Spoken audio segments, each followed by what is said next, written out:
తాకట్లో ఉన్న మీ బంగారాన్ని విడిపించి ఆ రోజు ఆన్లైన్ రేటుకి కొంటాం. Sharma gold company. నమస్కారం అండి, సుమన్ టీవీకి స్వాగతం. నేను గీతాంజలి. ఫిబ్రవరి 17 మాఘ అమావాస్య. అయితే ఆ రోజున గ్రహణం ఉందని చెబుతున్నారు. ఇది ఎంతవరకు వాస్తవం? ఒకవేళ గ్రహణం ఉంటే గనక భారతదేశంలో కనిపిస్తుందా? మనకి నియమాలు వర్తిస్తాయా? ముఖ్యంగా ఆహార విషయంలో గర్భిణీలు ఏ విధంగా జాగ్రత్తలు తీసుకోవాలనేదే ప్రధానంగా చెప్తుంటారు గ్రహణానికి. ఒకవేళ గ్రహణం మనకు కనిపించకపోతే మనం ఏమైనా నియమాలు పాటించాల్సి ఉంటుందా?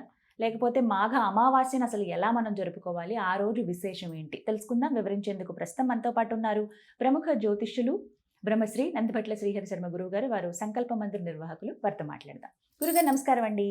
వాగర్థావివ సంపృక్తౌ వాగర్థ ప్రతిపత్తయే జగతః పితరౌ వందే పార్వతీ పరమేశ్వరౌ.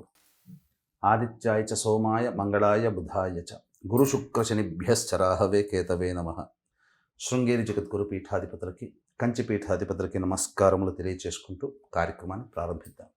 గురుగారు, గ్రహణం గురించి అసలు ఎన్ని వీడియోస్ చూస్తున్నాము. ఉందంటారు కొంతమంది, పాటించాలంటున్నారు కొంతమంది, అవసరం లేదంటున్నారు కొంతమంది. అసలు ఏమిటండి ఆ రోజు? అసలు పాటించాలా వద్దా? మనకి కనిపిస్తుందా కనపడదా?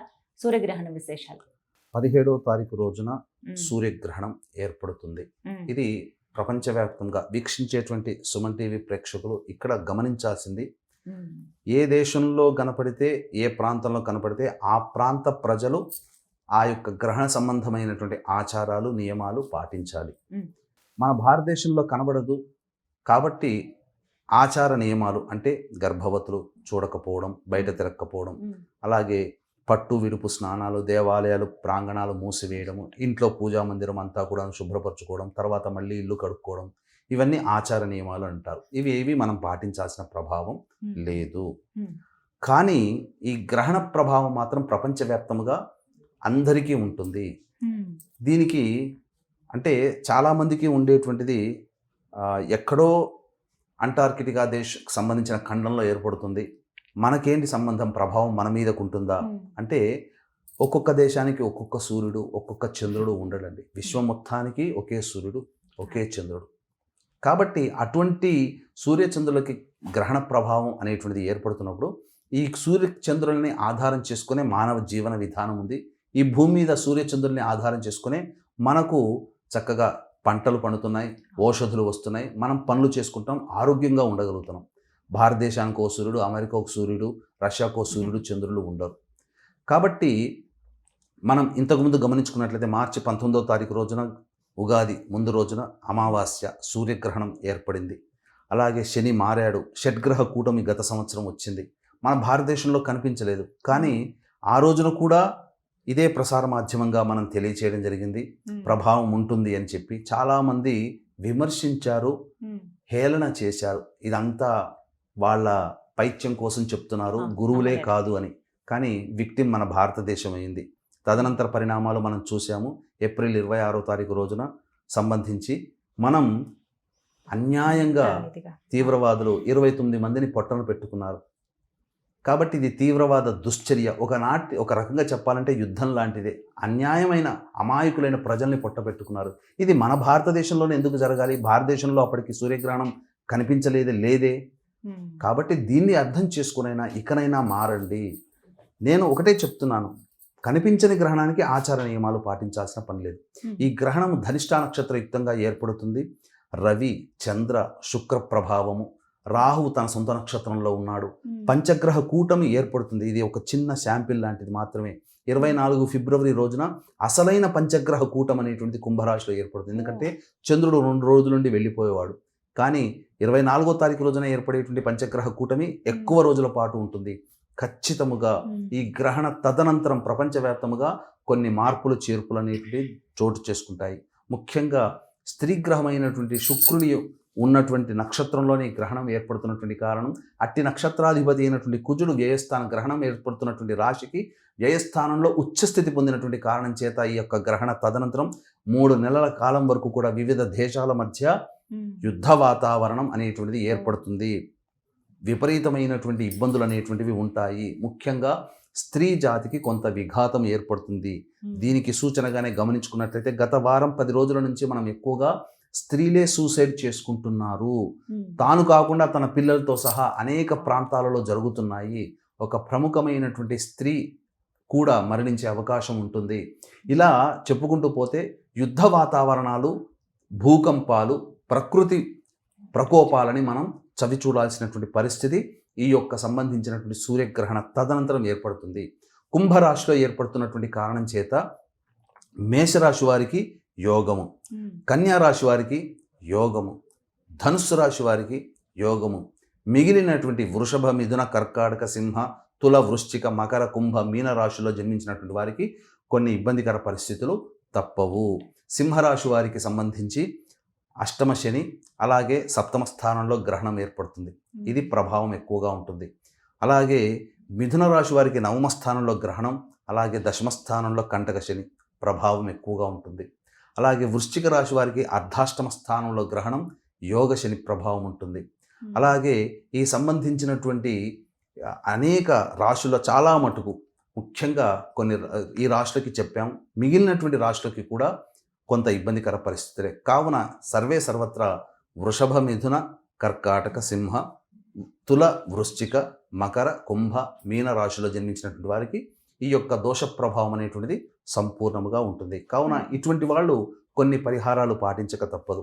అందుకే దీన్ని దృష్టిలో పెట్టుకుని మన పీఠమాధ్వర్యంలో 17వ తారీఖు రోజున కాశీ క్షేత్రములో ఈ చెప్పినటువంటి రాశులకి సంబంధించి గ్రహణదోష నివారణార్థమే గ్రహణదోష నివారణ పూజల హోమాలు, చండీ హోమము, మృత్యుంజయ, రుద్ర, సుదర్శన, కాలభైరవ, శనిదోష నివారణ హోమాలు జరిపించి శక్తిపాతం చేసినటువంటి కరుంగలి మాల ఇవ్వడం జరుగుతుంది.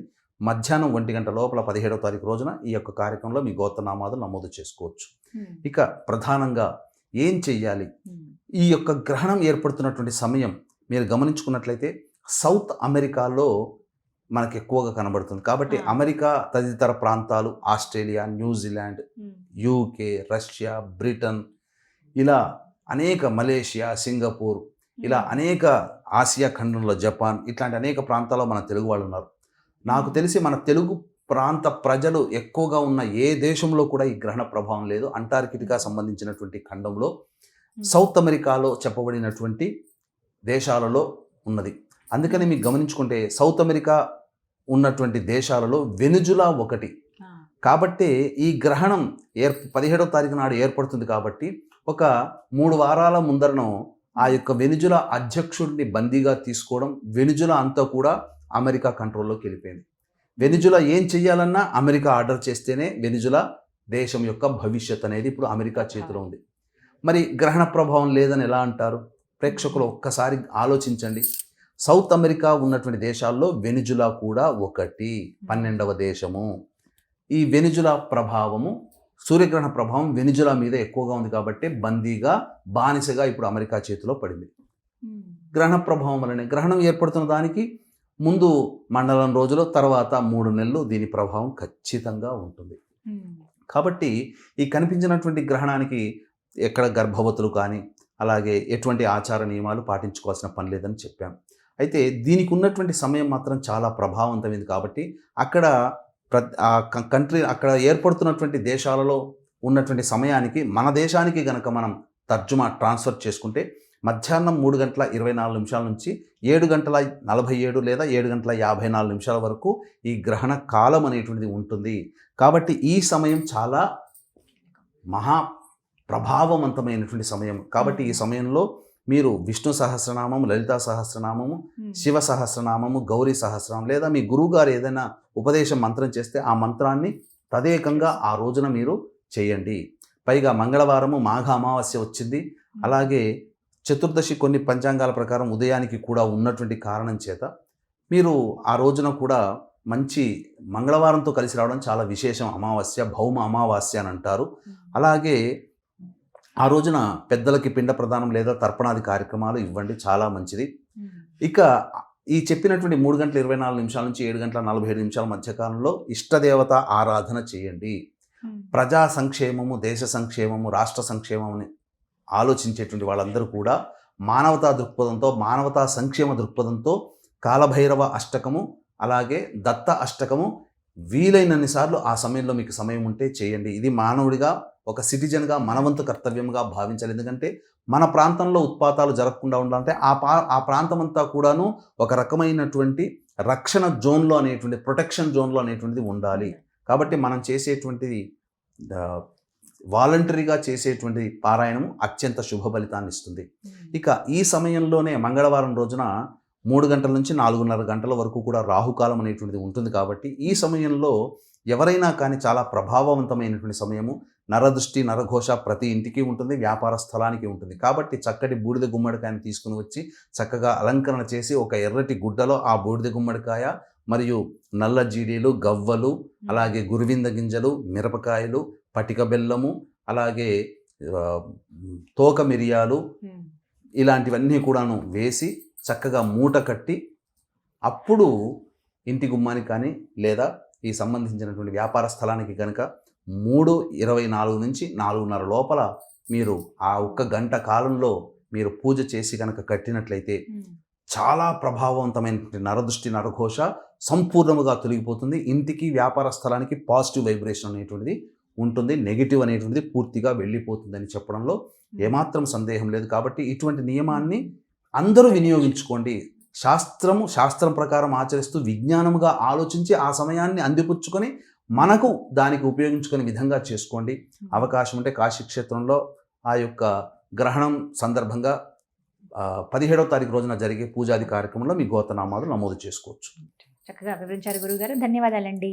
సర్వం శ్రీ ఉమామహేశ్వర పరబ్రహ్మార్పణమస్తు.